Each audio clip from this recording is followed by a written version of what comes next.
Okay, folks, so I'm hoping you guys were able to jump in here on YouTube. Seeing that I picked up a few more subscribers. I don't really use this for anything other than storage, or at least I haven't been up until now. But here now. Apparently, Facebook is not liking me for some reason. I'm not seeing chat here, so I don't know if there actually is chat. I am seeing that there are people joining, so that's cool. You get a chance to say something if there is some kind of comment box on your screen to let me know if everything's going okay. In the meanwhile, I'm going to move forward with some Texas haunts. So next up, hey, the Reaper is in the house. Hey, Reaper, good to see you, sweetheart. Give me a heads up. Let me know if the stream's looking okay. You can hear me all right. Not used to. Okay, so we are moving on. We just talked about the cathedral at San Fernando, and now we're going to be talking about the Alamo itself. So by the time the 1836 Battle of the Alamo came to an end, hundreds of men had died there. And one of the most notable of those folks was the slinging politician named Davy Crockett. Needless to say, many of those men were buried right there in the blood-soaked soil where they met their fates. But even before that, there were plenty of restless spirits wandering around here, like the ones we just talked about. The ground that makes up most of what is the Alamo Plaza as we know it was actually used as a cemetery between 1724 and 1793. Now, records indicate that there were around 1,000 people buried here during that time. In fact, there are so many bodies that are buried there on those grounds that even today, when they send construction, and you documented ghostly encounter here actually went down just after the battle was over. That's when Santa Anna left San Antonio. And when he did, he left about 1,000 men there to supposedly control the rebels. Well, things didn't go so well for this dude after he left. He wound up being captured by Sam, pretty much pissed off. So he sent messengers back to his troops, and he ordered that the Alamo be destroyed. I'm seeing that I'm still having a bad feed here as well. Well, it didn't go down, y'all. So his troops show up at the church armed with these flaming torches, ready to just burn the sucker down. But as soon as they got close, 6 fully formed spirits materialized at the front doors. Now, these dudes were waving blazing sabers, and they're yelling, "Do not touch the Alamo. Do not touch these walls." So yeah, the Mexicans hauled ass away from there quick, fast, and in a hurry. And, of course, their superiors were pissed and ordered them to go back. But these dudes weren't having it. Hey, John, good to see you joining me in here. I'm seeing that I'm still having some issues, at least from the comments. I'm not seeing it on my end. So apparently I'm going to be back on the phone with Spectrum trying to figure out what the hell the problem is. I'm going to try to go ahead and finish this segment up and maybe move forward. You guys just keep me up with a heads up and let me know how everything's going on your end. So, Colonel Sanchez was the poor bastard that had been ordered to destroy the Alamo. Well, he goes and he reports back to his superior, and he tells his general about these 6 spirits that were guarding the front door. Well, since none of the original task force would go back to complete their mission, the general rounds up some more men, and he goes back to the Alamo, and he is hell-bent on burning down the Longhouse Barracks. Yeah, again, it didn't go down. The general and his men show up, and they were greeted by this huge, towering male spirit, which actually rose up toward them from the roof. Now, this entity was said to have been holding 2 fireballs in its outstretched hands. Well, the soldiers freaked the hell out, and they fell to their knees and covered their eyes, but only for a minute, because after that, they hauled ass too, and they also refused to return. So, in 1846, when Texas was annexed into the United States, the Army started occupying the complex, and they started making some of that happen. These reports of ghosts and hauntings start to circulate. And there were a bunch of articles that appeared in the San Antonio Express News that described ghostly sentries that paced along the roofline, and shadows and moaning sounds that were heard by the staff and prisoners alike. And, of course, there were other ghostly happenings that were going down there as well. So the guards and the watchmen started refusing to patrol this building at night, which basically made the prison useless. So that was closed down and the prisoners were moved out to a different facility. So today, this joint is just as haunted as it was back then. There's countless sightings of apparitions that are reported annually by staff and tourists alike. And several reports have been made by guests at nearby hotels who see these grotesque apparitions materializing from the walls of the old Alamo. Some witnesses say they see these restless spirits walking back and forth on top of the building still today. And other folks have reported actually hearing phantom screams and explosions, along with the faint trumpet tones of El Degallo. I'm probably saying that wrong. It's basically a call for no quarters for the military, or at least it was back in the day, that Santa Anna ordered during the final assault effort. Don't know why I'd pay money to see a ghost. Yeah, you come around here for a little while, John, you'll see something. Anyway, it's also very common to spot these wandering entities in the old cemetery. Another frequently reported specter is that of a fully formed cowboy who's seen in the gardens next to the mission itself. Now, he's always said to be soaking wet, and he's wearing a black duster and a cowboy hat. There's another ghost that's seen here that's said to have been an Alamo defender. Folks see him leaning his head and shoulders out of the window over the doors in front of the church, kind of like he's scoping out the place. I don't know, maybe or maybe not. At some time, he might have actually had a rifle in his hands. So a lot of visitors have also encountered the spirit of a little blonde-haired boy there. And he's typically spotted in the left upstairs window during the first few weeks of February. But he's also been seen wandering the grounds of the complex itself. Now, there's a woman that's reportedly seen next to the water well on the other side of the church. She shows up at darkfall as this vaporous torso-like spirit. In the basement, the staff claims to have frequent encounters with this tall Indian dude that's got a thing for creeping up behind you. The staff members say that they can feel somebody standing behind them, and then they turn around, and when they do, they see this massive Native American dude standing there. Now, all the folks that have witnessed him say that he either suddenly disappears or he'll turn around and walk back through a solid stone wall where there used to be a tunnel that led to the Menger Hotel that was across the street back in the day. So as you can imagine, not many of the staff are willing to go down to that basement. Other folks have also reported seeing this tall Mexican officer wandering around with his arms clasped behind his back and he's shaking his head. Some folks have spotted a rugged-looking frontiersman wearing buckskin clothing and a coonskin cap, armed with a flintlock rifle. Obviously, that dude is Davy Crockett. There's also some stories told of a tall, thin man and a small child that are often seen on the roof of the Alamo Mission at sunrise. Now, back in the day when the battle was actually going down, in the final hours of the siege, Colonel Juan Andrade, as well as several other Mexican officers, stated that they were horrified when they looked up and saw a man with a small child in his arms leap to the ground at the rear of the Alamo Church. The other small boys are also frequently seen there. There's two of them, and they're usually seen when there's a tour group present. These boys are thought to be the sons of Alamo artilleryman Anthony Wolfe. They were aged 9 and 12 when they were killed there during the final assault. 1960 movie, The Alamo. And when he did, he got out there and he got where he was just absolutely obsessed with its history.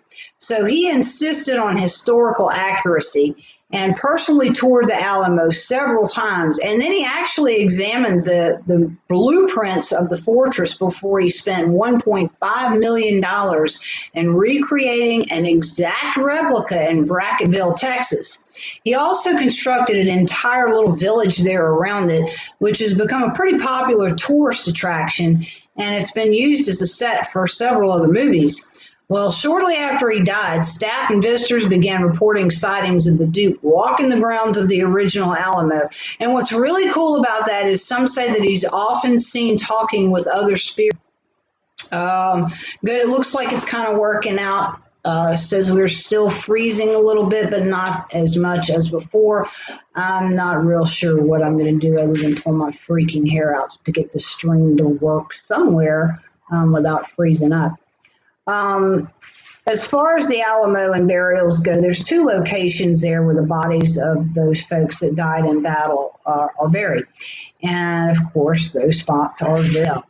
And some of the others, in that particular spot, there's a bookstore that's sitting there. And there is all kind of crazy stuff that goes down there.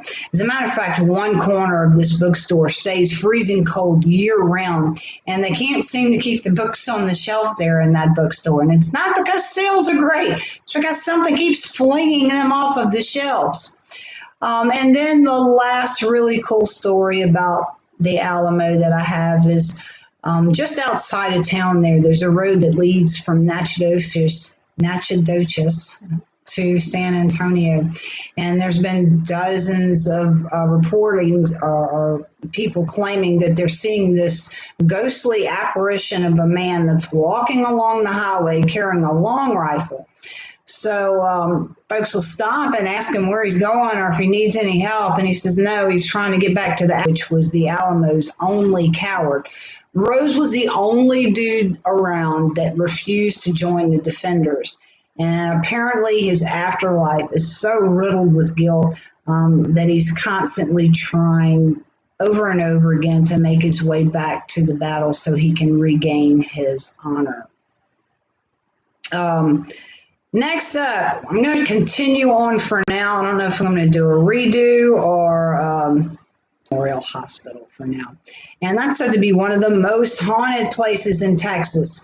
You can find this abandoned nightmare about halfway between San Antonio and the Gulf Coast. Now, Yorktown was established when a road was built through the area to connect the Texas Gulf Coast seaport with New Braunfels. Back in the day, it was a peaceful little community that was centered around high school football and church, but there is one dark spot in Yorktown that is anything but peaceful, and that would be the old abandoned Memorial Hospital, which is said to be overrun with the spirits of thousands of folks that died there. So this institution was opened up in the 1950s as a medical hospital, but it closed down in 1986 when a larger facility was built nearby.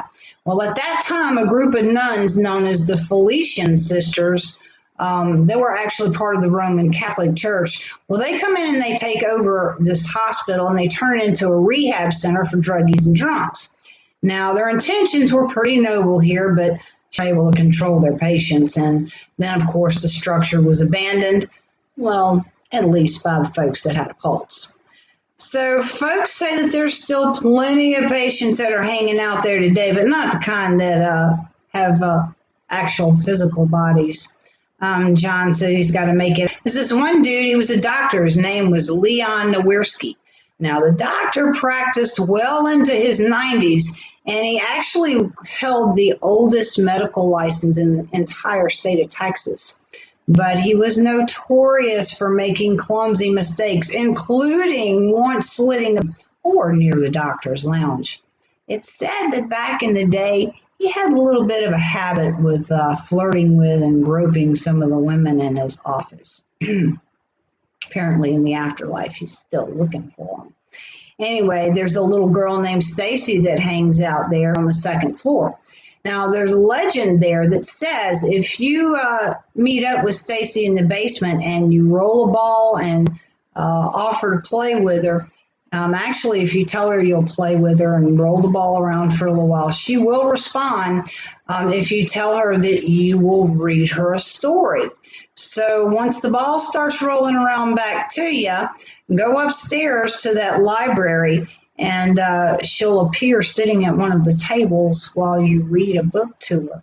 And it says that her favorite book was The Pokey Little Puppy. Doug Richards is still there today, too. Now, this dude was a heavy equipment mechanic who, according to evidence gathered by different sources, died in 1973. But a lot of that, while you're out there doing an investigation, make sure you tell Doug hello. Then, of course, there's the Nuns. And there's a ton of report sisters and investigators that claim to see the ghosts that appear to be dressed just like sisters. Guess they're still in the habit, right? Yeah, that was bad. Oh, I went there. Anyway, the most common spots to see these gals are in the nuns' quarters and in the balcony of the chapel. Now, besides popping up in plain sight, they seem to have issues with folks that have tattoos, mainly women. Well, they would hate me. Um, it's said that if you go there and your tattoos are exposed and these nuns see them, they get pissed off. And a lot of people have actually reported feeling like they're being choked. They're scratched by unseen hands. And that always goes down in the spots where these nuns seem to frequent the most.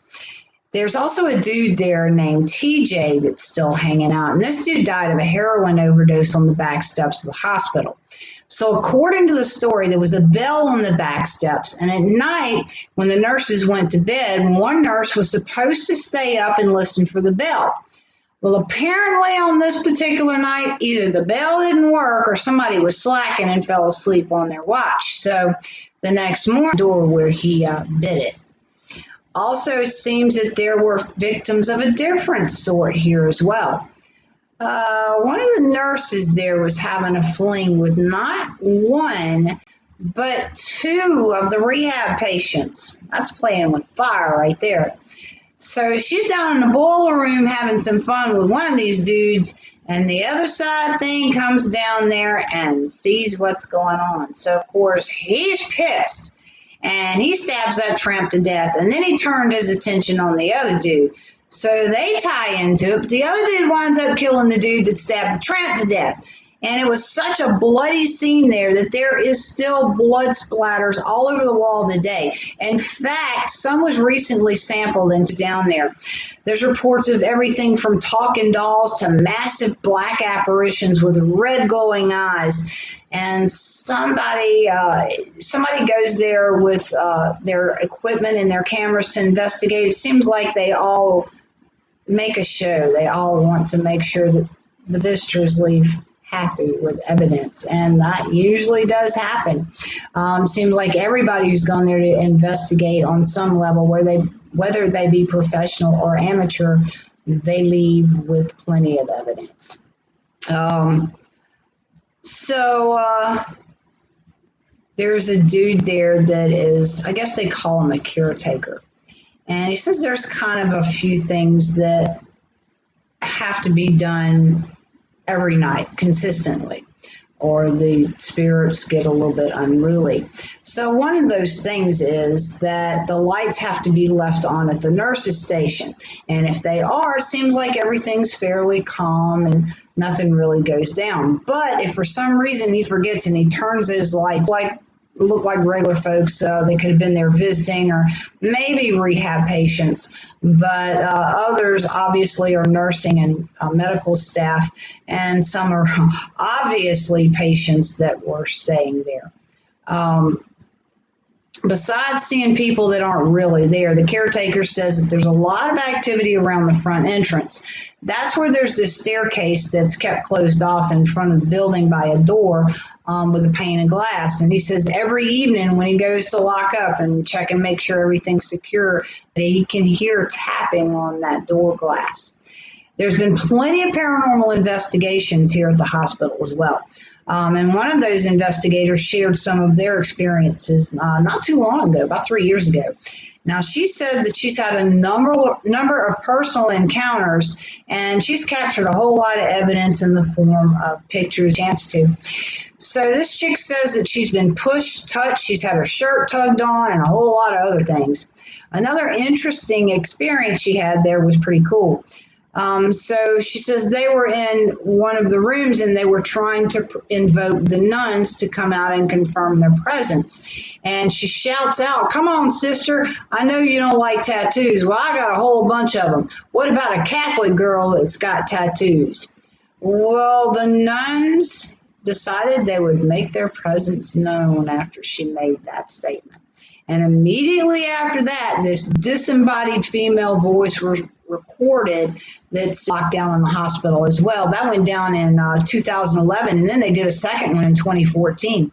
Zach interviewed this former doctor of the hospital. His name was Dr. Gordon Barth, and he was coincidentally born there on July 4th in 1953. So Dr. Barth estimated that there have been about 50 deaths per year there, which calculates to an estimated 2,000 deaths in the hospital's history. Yes, definitely prime grounds for haunting. I see a whole bunch of other people chiming in there on the side. Thank you so much. Looks like this is a phenomenon too. Now, this sucker opened up in 1886 on the 20th of December, and it was considered to be the Hotel of Dreams. It was built by this popular rancher named Jesse Lincoln Driscoll. So Driscoll bought the land in 1885 for under $8,000, and by the time the hotel was finished, it ended up costing him over $400,000. Now, that's not a whole lot today, but back in the day, $400,000 was damn near equivalent to the national debt. So that tells you that this sucker was pretty much bad to the bone, and it was fancy as hell.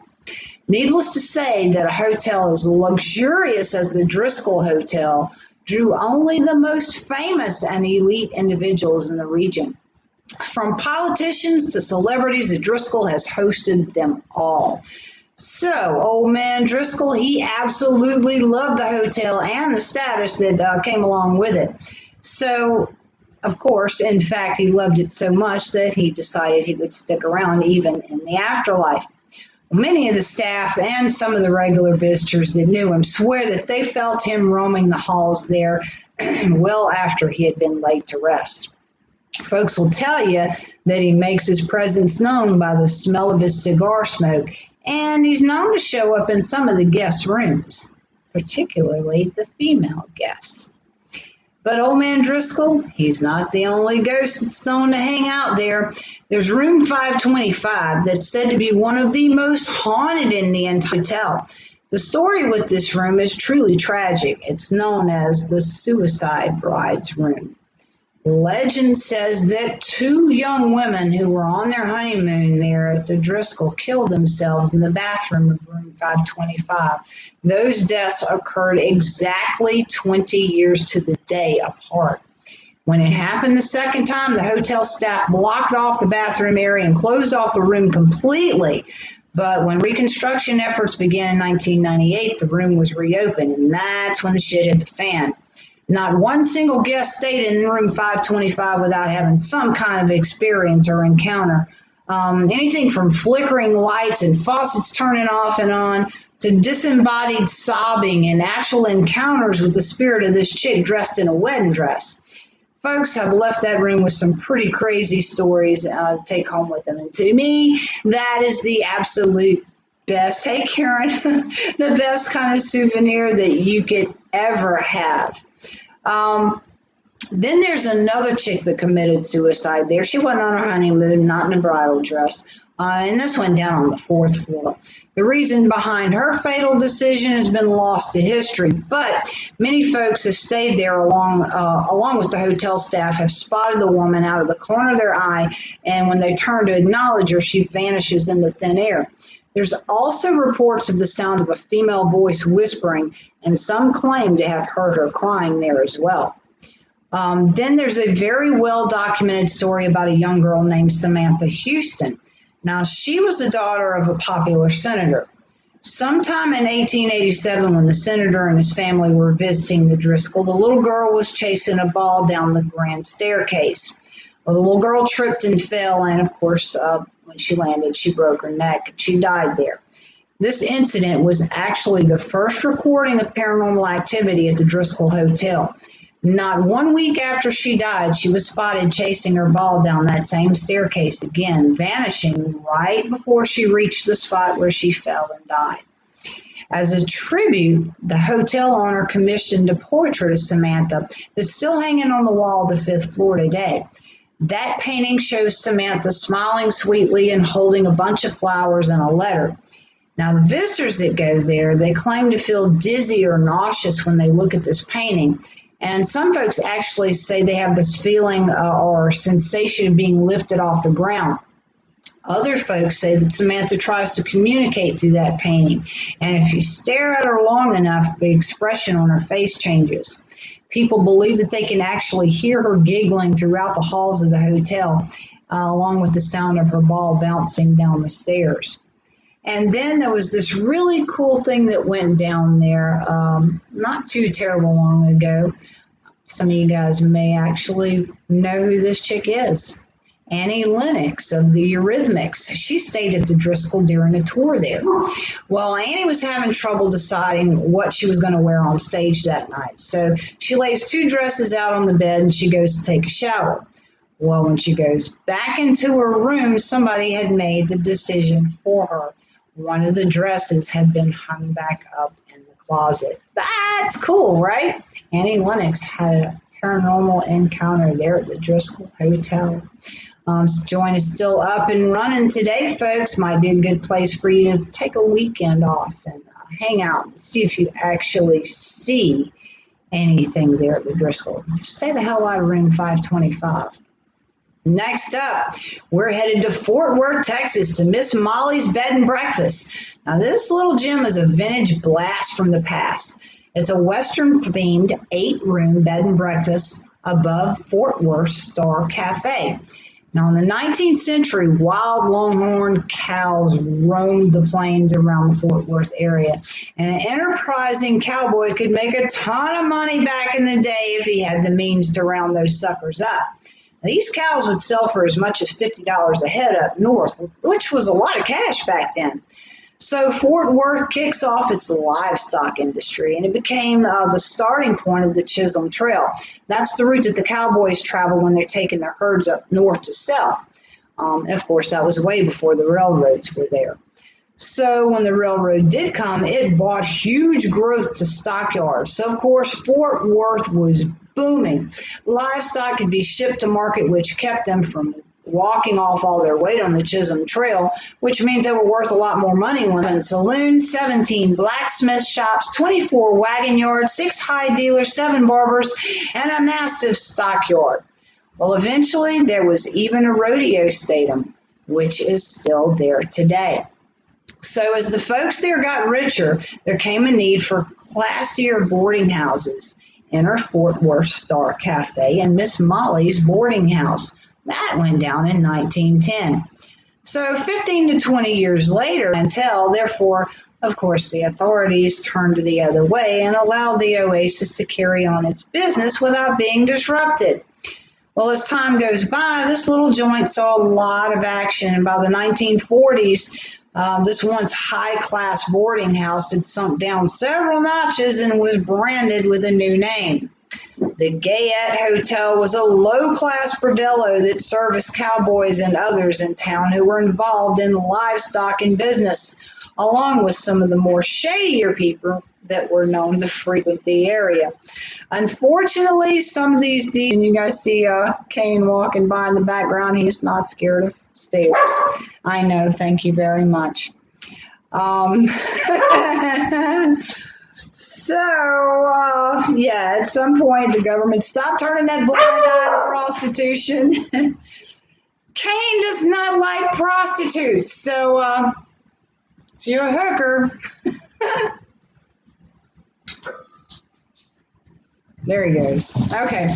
Anyway, when the building was purchased and the new owners decided to renovate, they started with the old Star Cafe on the ground floor. Then they turned the upper levels into a bed and breakfast. And once again, Miss Molly's was making a living the legal way. We frequently discuss what happens when these old places are renovated. So, back in the day, a lot of folks, mainly kids, died from plagues like typhoid and whooping cough and diphtheria. And of course, there's always the dumb kid accidents as well. Also, even though folks claim that prostitution is a victimless crime, it doesn't always end well for some of the chicks that chose this as their career. Between drunken or sadistic patrons, as well as a high suicide rate, not many of these hookers actually have a chance to retire from their trade. With all that being said, Miss Molly's is considered one of the most haunted buildings in Fort Worth. And the entity of a young girl around the age 8 or 9 likes to hang out in the owner's private room. In one of the other rooms, a visiting reporter woke up in the middle of the night to see an entity of a hot blonde sitting on the edge of his bed, eyeing him seductively. Both the staff and guests have experienced unexplained shadows and cold spots along with the smell of perfume, and both in the guest rooms and in the hallway places. Or they could possibly turn up right where they came up missing from in the first place. Toilets there flush themselves, lights turn themselves on and off, doors will lock and unlocked doors will refuse to open for some reason. Sometimes the B&B staff is even tipped for tending rooms that haven't been slept in. It's not uncommon for a staff member to go in and find old coins laying around in rooms that were just cleaned. As with any well-known haunted place, there have been a ton of paranormal investigation groups that have come here and made their rounds. And one of these groups that shows up on a regular basis is the Texas Christian University's Paranormal Activity class. The spirits who hang out here are not shy about communicating with the living, especially the males. The owners display copies of ghostly photos and tape recordings of EVPs and written results of various investigations, all there at the front counter for everybody to see. There are a few members with some psychic abilities there, and they claim to have actually made contact with some of the entities who were said to have been prostitutes in the 1940s and 1950s. Now, some of these chicks had been murdered. One of them died of a lung disease. And one of these psychics felt his own body where the deadly knife point entered a murdered entity. And he also felt the pain in the lungs that was emitted by the spirit of the hooker that died from the lung disease. Some of the ghosts actually didn't even know they were dead, but some did. There was one in particular that knew what year it was, and it actually told the investigator that she wanted to see her daughter, who was being raised by her grandparents. All the men that were in the investigation team were groped and they were touched by unseen hands, especially in room 4, Busy Hoe in room 4. One entity ran her fingers through a male investigator's hair. One rubbed another investigator's leg. Arms and cheeks were picked up, and a whole bunch of shadow people were seen as well. Okay, folks, somebody chime in real quick. Let me know how the stream worked out. Did it seem to iron itself out? Was the stream steady? Are we still freezing? Was the volume good? Somebody give me a couple of heads up. Nope, I'm seeing it was still freezing up. Okay. Well, thank you so much for sticking with me through all these technical issues. To another upcoming show. Kane is neck up here investigating. He says there's a lot of creepy things here. He's kind of digging it. If I can get him to come closer, I'll let you guys take a look at him. Come here, Kane. Come here, baby. Come here. Everybody wants to see you. But he's only 11 weeks old. He's going to be a huge baby. He's got very big feet, but he's shoes again. Hope you guys have an awesome evening. Make sure to go to authorlyngibson.com. Check out my sponsors there. All of the discount codes are there on their links. And let them know that the Creepy Chick sent you. In the meanwhile, you guys have a fantastic week. Creepy Chick kisses coming at you. And we'll see you all again real soon. Thanks for hanging in there with me.